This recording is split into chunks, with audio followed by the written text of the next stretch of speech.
یعنی تاسو د الله نه لږ ویریږئ، خدای ته وګورئ، رسول ته وګورئ، لږ په برداشت وکئ، په دې خلکو باندې لږ رحم وکئ، د الله نه ویریږئ یا د حکومت پرېږدئ. خو زه افسوس دا کوم که تاسو نه ستړي نو انشاءالله تعالی زه به اعلان کوم او ټول عوام به راوباسم، بیا به په تاسو سره پوهېږئ نه چې دا رحمان ګل دا سیلاب د کوم ځای نه راویستلو. بسم الله الرحمن الرحیم. یو ځل بیا رحمان ګل تاسو ته د سکرین په شیشه سلام. دوستانو مشرانو، تاسو ته معلومه شوې وه چې یو څو ورځې مخکې د بیلونو اټم بم دا راپرېوتی و. زه صرف دا خبره کوم ټولو سیاسي پارټیو ته چې تاسو موږ ته داسې بیلونه وښایئ. تاسو بیلونه جمع کړي دي، لیکن افسوس زه دا کوم چې د غریب په سر باندې تاسو لوبې کوئ. موږ مخکې م ویلي وو او بیا م ویو بیلونه موږ نه جمع کوو، موږ دې برداشت ته تیار نه یو. تاسو ته معلومه ده چې د څه شي وجاړم. چینیا بل ورځ 34,000 چې کوم دی دا برآمد شوي وه د دوکانونو نه، د هغوی د نومونه راغلي په لیست باندې. خو زه افسوس دا کوم چې دا چیني چېرته لاړله، بیا هم هغه ریټ دی، تقریبا 850 روپۍ دړۍ میلاویږي. موږ ویو چې یو طرف ته چاپي دي، هېڅ هم نشته دی، ښار ناپرسان دی. بل طرف ته په بډخیله کې چې کوم څوک لوټونه بدلوي په هغې هم چاپي دي. بل طرف ته د ریړو والا نه هم خلک تلې وړي. بل طرف ته انټرنټ سټورونو کې مړه نه میلاویږي. بل طرف ته ښار ناپرسان دی، په هر ځای کې لوبې دي.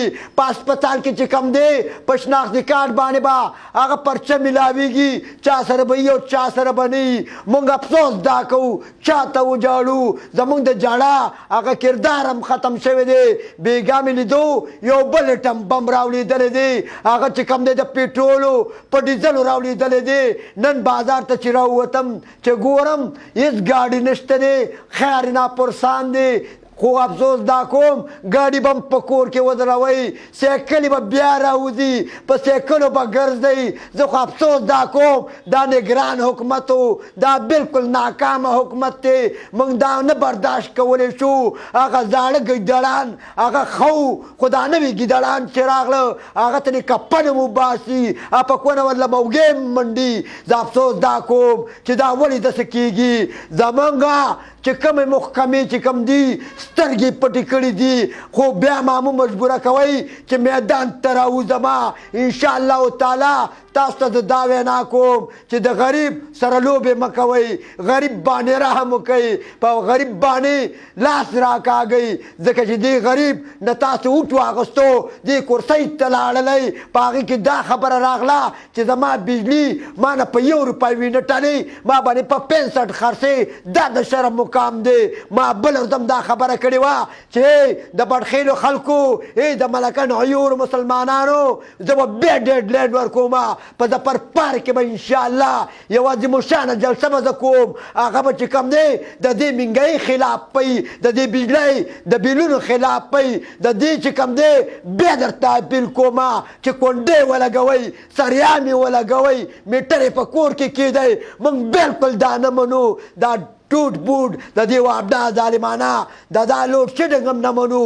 موږ خو دا ویو چې یو طرف ته ګراني ده، بل طرف ته غریب تباو برباد دی. دا پرون زه په کور کې ناست وم، ما سره میسج پروت دی.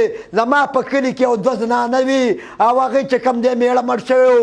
په الله یقین وکړه، هغې ته ما 500 روپۍ ورکړي، خو هغه په کور کې مړه نه لري. یعنې تاسو د الله نه لږ ویریږئ، خدای ته وګورئ، رسول ته وګورئ، لږ په برداشت وکئ، په دې خلکو باندې لږ رحم وکئ، د الله نه ویریږئ یا د حکومت پرېږدئ. خو زه افسوس دا کوم که تاسو نه ستړي نو انشاءالله تعالی زه به اعلان کوم او ټول عوام به راوباسم. بیا به په تاسو سره پوهېږئ نه چې دا رحمان ګل دا سیلاب د کوم ځای نه راویستلو. دا به ټول نوجوانان راځي او د غریب رحمان ګل سره به ولاړي، د خاني نظام به نه منو. واخر دعوانا الحمدلله.